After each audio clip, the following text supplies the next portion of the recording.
Labor Day, a day of picnics, parades, celebrations, and remembrances of the many laborers who have contributed to America's history, of the importance of collective bargaining, unions, strikes, workers' rights, proper wages, and decency across all workplaces and all workforces.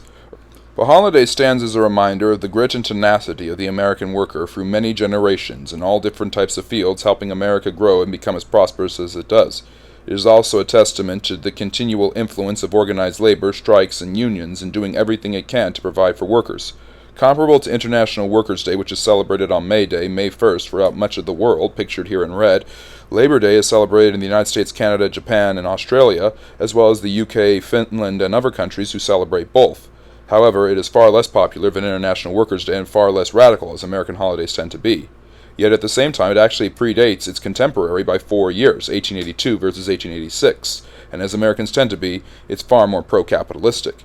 However, it is a celebration of laborers and their costly lives, especially in the 19th century, and a stark reminder of, despite the growth of the Industrial Revolution in urbanizing and developing America's technology and prosperous wealth, of also the great suffering and great toll it took upon those workers who labored away in factories at poor wages and terrible conditions for long hours. It didn't matter what field it was, whether it was the railways or liturgy or creating the infrastructure that would make America as prosperous and powerful as it was.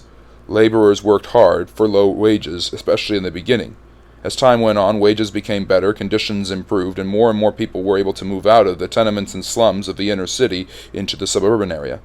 However, the tenements remained. Living conditions were difficult, and immigrants from all over the world came to the cities like New York and Boston to do everything they could to make America prosperous and make a better life for themselves. Pollution and sickness was rampant. Children and women worked long hours at very low wages. They typically were underpaid. Immigrants tended to be some of the worst paid individuals who would come from far away, not knowing the language, not assimilating, and being seen as a threat to domestic labor. At the same time, many of the captains of industry, such as Andrew Carnegie and his associates, became extremely wealthy.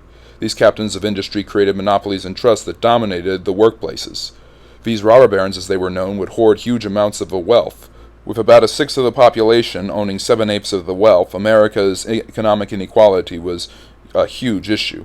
With pollution, cramped conditions, poor living conditions, low wages, discrimination against women and minorities, and other issues, the labor movement was a breath of fresh air, as it continued to be throughout the 20th century and continues to this day for many people into the 21st. However, at first it was simply about providing a decent living wage, better conditions, and safety protocols in their workplaces. Organized labor became quite popular in the 1870s and 80s following the Civil War thanks to men like Samuel Gompers, who helped found the Federation of Labor. The Knights of Labor was another organization that became extremely popular. These predecessors of some of the largest labor unions in the country advocated strongly for better working conditions, collective bargaining, and the right to strike whenever demands were not met. Strikes became more and more common in the latter decades of the 19th century as pressure was put on the corporations and the captains of industry to meet the demands for better wages, conditions, and living arrangements for their workers.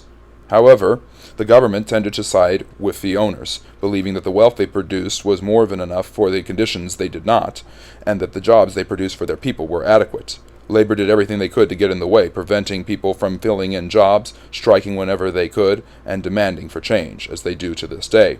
Demands tended to be the same regardless of the movement or organization, and although many feared radicalization, these laborers were not anti-business. They were not the Luddites trying to destroy technology like in the early 19th century in Great Britain.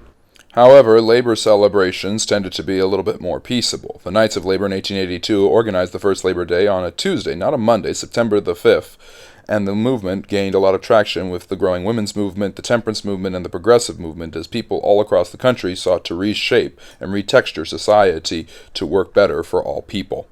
However, radicalism and violence could become a problem, as with the Haymarket riot in 1886 in Boston, which brought national attention when several policemen were killed when a bomb was thrown. The sympathetic public was horrified by these actions, yet the wheel of the fate would turn on the government with the Pullman strike, where railway car workers refused to work, hoping to bring the railroad industry to a halt and get better conditions and wages. The government sent in troops to quell the riots, and several rioters were killed, leading to demands for action, retribution, and the enforcement of antitrust and monopoly laws. The pro-business president, Grover Cleveland, made overtones to the labor movement, but these concessions were superficial at best. Deciding to give workers a day off and recognize their contributions to American society, he adopted the 12-year Labor Day celebration as a federal holiday in May of 1894, moving it to the first Monday of September. Canada also adopted the holiday in 1894.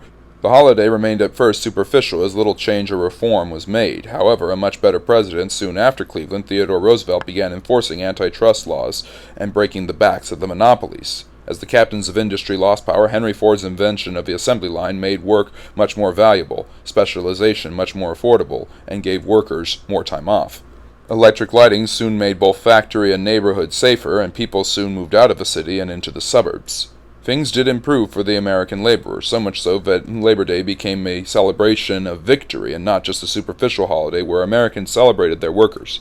However, it has become far more ceremonial as the history and story of where it came from is forgotten, as Americans look at it as the ceremonial ending of summer, with some overtones made once again to the American worker. However, to understand the importance of the American labor movement and of Labor Day as a holiday, one must understand the history and cause of why this holiday got to be what it is on the first Monday of every September. I hope you enjoyed this video. Thank you very much for watching. If you found this content to be informative, consider liking and subscribing, leaving a comment for feedback about the channel.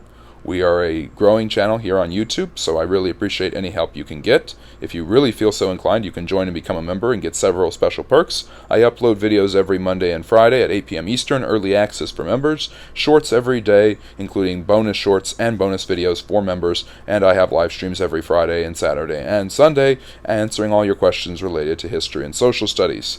Thank you so much. I hope you're having a great Labor Day and have learned a little something about the interesting history of how a superficial holiday has, thanks to the labor movement, become one of the most important in American history. Have a great rest of your day. Take care, and as always, love history.